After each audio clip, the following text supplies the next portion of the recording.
इस समय बज गए हैं शाम के 5:30। तो देखिए चल रहे हैं हम थोड़ा सा मूंगफली की चटनी पीसते हैं। तो ये मेरी मूंगफली है, इसको मैंने भून लिया है।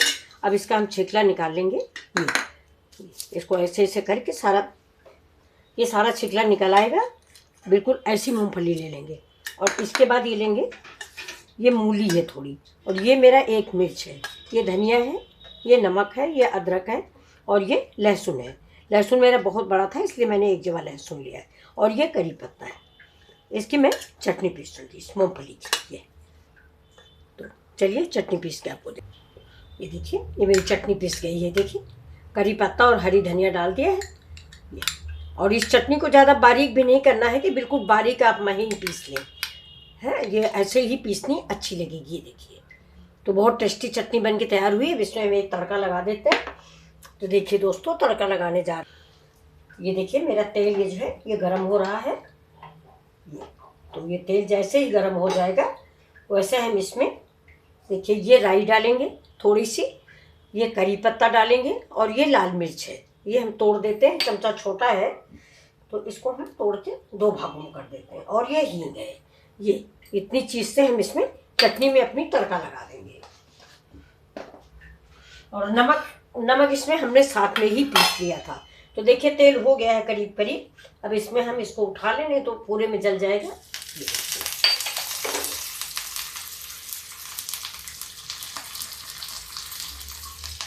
गैस को कर देते हैं बंद। लेकिन राई तड़क जानी चाहिए, नहीं राई अगर चटकती नहीं है तो ये जो है कड़वाहट देती है। तो चलिए अब हम गैस को बंद करते हैं और इसमें तड़का लगा देते हैं चटनी में। ये देखिए तेल हो चुका है, ये राई भी हो गई, हींग भी हो गई, और ये तड़का हम इसमें उससे लगा के ढक देंगे। अब ये ढकी रखी रहेगी। अब चलिए स्टार्ट करते हैं अपना नाश्ता बनाना। तो ये देखिए ये मेरी चटनी रेडी हो गई है। ये इसका तड़का लग गया है। इसको गाढ़ी पतली आप जिस हिसाब से चाहें उस हिसाब से कर लें। हमने ऐसी ही गाढ़ी रखी है ये देखिए। और ये मूंगफली की चटनी पकौड़ियों के साथ बहुत अच्छी लगती है। पकौड़ी बनाइए, डोसा बनाइए, कुछ भी बनाइए, और एक तड़का लगा दीजिए जैसा मैंने लगाया है। बहुत स्वादिष्ट चटनी बन के तैयार होती है। चलिए बनाते हैं पकौड़ियाँ। अब इस चटनी में लास्ट आइटम ये है कि आप इसमें नींबू निचोड़ दीजिए। अगर आपने अमचूर डाल दिया है तब तो नींबू मत निचोड़िए, लेकिन मैंने अमचूर नहीं डाला है तो अब नींबू डाल देते हैं। नींबू का टेस्ट बहुत ही अच्छा आएगा।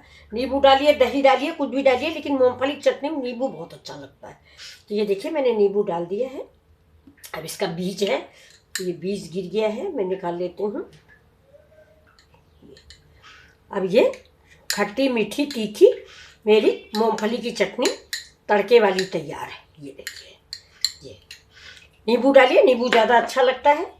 और अदरक मैंने साथ में पीस ली थी। अब पकौड़ी का इंतज़ाम करते हैं। देखिए अभी देखिए दोस्तों, मेरा साग है ये मिक्स साग है। हमारे गमले में जो भी साग होता है वो हम डाल लेते हैं। तो ये वो है क्या, चौलाई है, मेथी है, पालक है, और मूली का पत्ता है, सब कुछ मिला के ये देखिए ये डाल लिया। एक साग होता है पोए, आप लोग जानते होंगे, उसका भी पत्ता है। अब देखिए इसमें 1 चम्मच हम डाल दिए बेसन।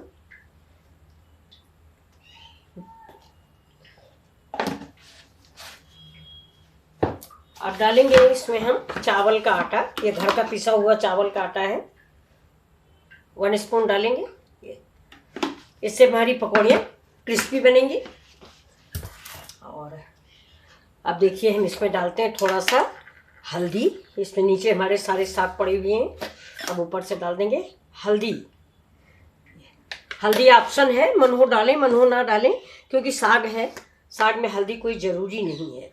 और ये देखिए हम डाल देते हैं ये हमारी भुनी हुई दलिया, पिसी हुई, मतलब धनिया हमने दाने पीस लिए हैं। तो अक्सर हम थोड़ा भुनी पिसा मसाला रखते हैं, करेला बनाना हुआ, कुछ भी हुआ अर्जेंट तो बना लेते हैं। अब इसमें स्वाद के अकॉर्डिंग आप नमक डालिए, तो टेस्ट कर सकते हैं। अभी जब हम घोल बनाएंगे तो इसका टेस्ट कर लेंगे। अब इसमें देखिए कुछ सामग्री और डालेंगे। तो ये देखिए ये मेरा अदरक है, ये मैं अदरक डाल देती हूँ। और ये मेरी हरी धनिया है, ये डाल देते हैं। ये हरी धनिया हो गई। अब ये देखिए बाकी मेरे ड्राई मसाले हैं। ये जीरा है, काली मिर्च है, ये लाल मिर्च है, कश्मीरी लाल मिर्च है, और ये हींग है। ये सब हम इसमें मिक्स कर देते हैं। देखिए सब इसमें डाल दिया। अब इसमें डाल देंगे प्याज। ये देखिए प्याज मेरा बारीक कटा रखा हुआ है। प्याज गया। और अब देखिए ये गाजर मैंने कद्दूकस करके रखी। ये बच्चे ऐसे सब्जी उब्जी नहीं खाते हैं, तो ऐसे ही पकौड़ी या कुछ इस तरह से बना खिला दो तो खा लेते हैं। अब हम इसमें डाल देंगे थोड़ा हमारा चाट मसाला। ये देखिए अमचूर डालिए, चाट मसाला डालिए, जो भी डालें आप, स्वाद बढ़ा देगा इसका। और आप एक काम और कर सकते हैं कि आप दही भी डाल सकते हैं। इसको हाथ से मैश कर लेते हैं। ये देखिए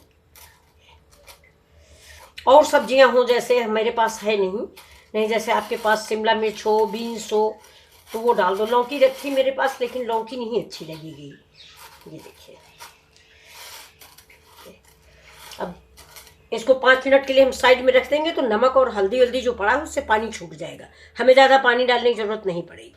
अब देखिए दोस्तों, इससे थोड़ा सा हम नींबू डाल देते हैं। मेरा 5 मिनट हो गया है, मेरा बैटर रेडी हो गया है। अब नींबू डाल देते हैं, जबकि मैंने चाट मसाला डाला है, लेकिन नींबू का टेस्ट जो है अलग आता है। तो इसका बीज गिर गया है। मेरा नींबू बहुत बड़ा है। ये मेरे घर में एक बहुत बड़ा पेड़ था, लेकिन अचानक से ही सूख गया, समझ ना आया। मैं इधर उधर जाती रहती हूँ। ये देखिए, तो अब इसको हम थोड़ा सा हाथ में आप तेल लगा लीजिए। ये ऐसे हाथ में हमने तेल लगा लिया और इसको ऐसे मिक्स कर लेंगे। ये देखिए इसकी पकौड़ियाँ बहुत ही अच्छी बनती हैं और बच्चे तो बहुत स्वाद से खाते हैं। और दूसरी बात यह है कि हमने सारी सब्जियां भी डाल दी हैं और उनको पता भी नहीं चलेगा, खा जाएंगे। ये देखिए ऐसे ही आप पहले गोले बना लीजिए और ढेर सारी सब्जियां आपके पास हो, मटर हो, कुछ भी डाल लीजिए। मेरे पास भी कार्न रखा था, लेकिन मैं मिस कर गई। अब इतने टाइम पर वो घंटा भर लगेगा, पुराना वो ऐसा प्रिजर्व किया है, तो फ्रिज से निकालने के बाद थोड़ा टाइम लगेगा, नाश्ते की देर हो जाएगी। तो आज हमने नहीं डाला है। आपके पास अगर मटर है, कार्न है, कुछ भी डालिए। ये देखिए इसको गोल गोल बना लीजिए। देखिए पानी नहीं पड़ा है, नमक हमने डाल दिया था ना, उसी से। ये देखिए बहुत बल्कि और गीला हो गया। और भी बेसन या चावल का आटा, अगर आपसे प्रॉब्लम आ रही बनाने में, तो बेसन का आटा या चावल डाल दीजिए। आलू के लच्छे डाल दीजिए। आलू तो मेन इसका इंग्रेडिएंट्स है, लेकिन आलू मैं नहीं डालती हूँ, कार्बोहाइड्रेट ज़्यादा होता है, तो हम लोग भी खा लेते हैं। तो इसमें डायबिटीज़ के लिए आलू नुकसानदायक है, तो आलू हम कम डालते हैं। ये देखिए अब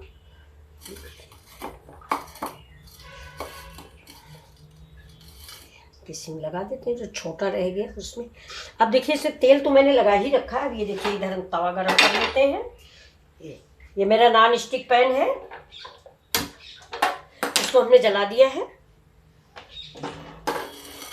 अब देखिए ये अभी गर्म हो रहा है। अब इसमें हम पानी से भी धुल जाएगा। अब इसके हम गोले जो बने हुए हैं, इनको हम गोल आकार देंगे। अगर आप अप्पम मेकर में बनाना चाहते हैं तो बिल्कुल ऐसे ही गोले रख दिए, जबकि बिल्कुल तेल नहीं लगेगा। लेकिन हम इसमें बना रहे हैं तो थोड़ा सा तेल लगेगा। ये देखिए पानी हमारा सूख जाता है, पानी पोंछ लेते हैं। ये पकौड़ियाँ शाम के टाइम बनाइए, सबको बहुत पसंद आएंगी। मेरे यहाँ बंदर बहुत है, देखिए बंदर भगाने के लिए फायरिंग हो रही है।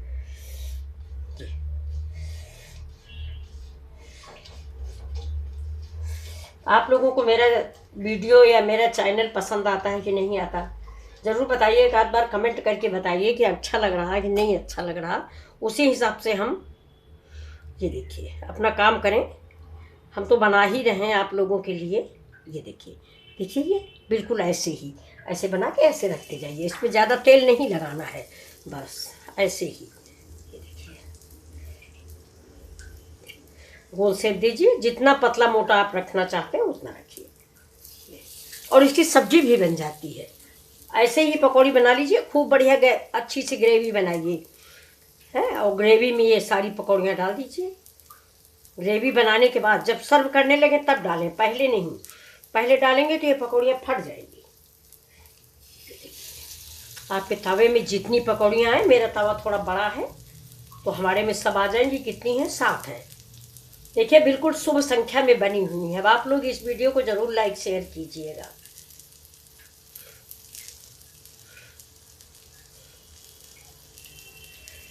देखिए बिल्कुल गोल कर दीजिए। और इसकी मूंगफली की चटनी जो मैंने बनाई है, इसी के लिए मैंने बनाई थी। और आप टमाटर की चटनी का भी इस्तेमाल कर सकते हैं, ग्रीन चिली सॉस हो उसका इस्तेमाल कर सकते हैं, कुछ भी कर सकते हैं। चटनी तो आप अपने पसंद से लीजिए। आज मेरा मूंगफली की चटनी खाने का मन था, अच्छी लगती है।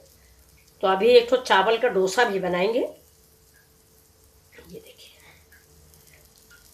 ऐसे ही बना के डाल देंगे।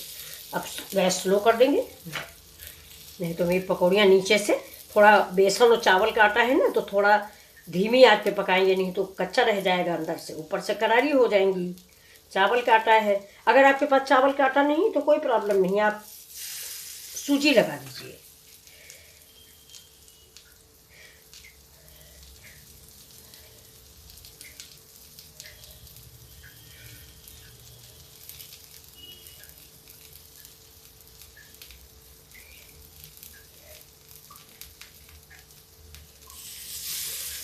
अब हाथ क्लीन कर लेते हैं। इसके ऊपर से देखिए अब हम थोड़ी सी तिल डाल देते हैं। ये जो सफ़ेद तिल है ये ऐसे।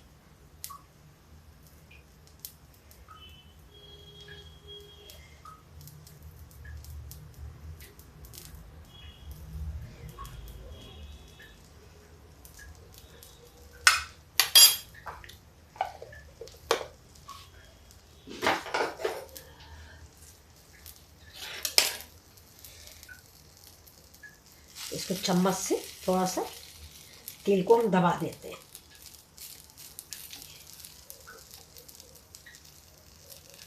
ये पकौड़ियाँ आप बनाइए, बहुत ही अच्छी लगती हैं।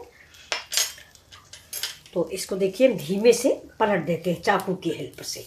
ये देखिए, देखिए करारी करारी तैयार हो गई। ये देखिए बहुत ही जल्दी और बहुत ही आसानी से ये बन जाते हैं। आप बनाइए ज़रूर इनको। 2 मिनट में देखिए टूट गई। अभी ये पलटने वाली नहीं थी इसलिए ये टूट गई है। चलिए इसको हम थोड़ा सा और पका लेते हैं। ये साइड में थी ना तो ये कम पकी थी।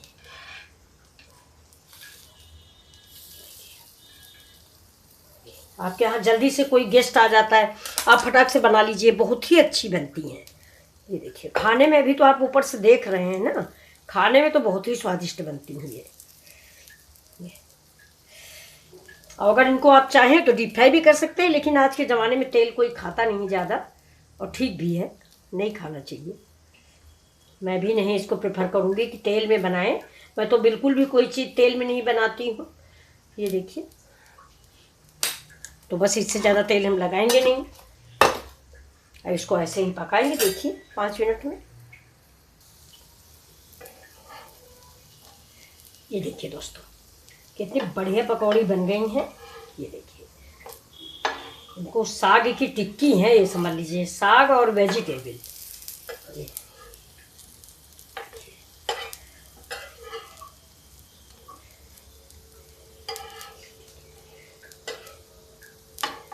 अभी सारी टिक्कियाँ पक गई हमारी। अब हम चलते हैं सर्व करने। इधर थोड़ा सा और पका लेते हैं। देखिए बिल्कुल कम तेल में कितनी जल्दी हमारी ये नाश्ता बन के तैयार हो गया। गैस को हम कर देते हैं बंद। अब आप देखिए कैसी लगी आपको ये मेरा नाश्ता कैसा लगा। अब इसके ऊपर चाहे आप तो दही डाल लें, मिर्च डाल लें, कुछ भी डाल लें, लेकिन मैं सिंपल खाऊंगी चाय के साथ, तो बस चटनी से डुबो के। तो चलिए हम सर्व करते हैं इसको आपके लिए। देखिए आपको मेरी पकौड़ियाँ कैसी लगी। अगर अच्छी लगी हो तो एक लाइक शेयर सब्सक्राइब जरूर कीजिए। ये देखिए ये मेरी इमली चटनी है। ये देखिए ये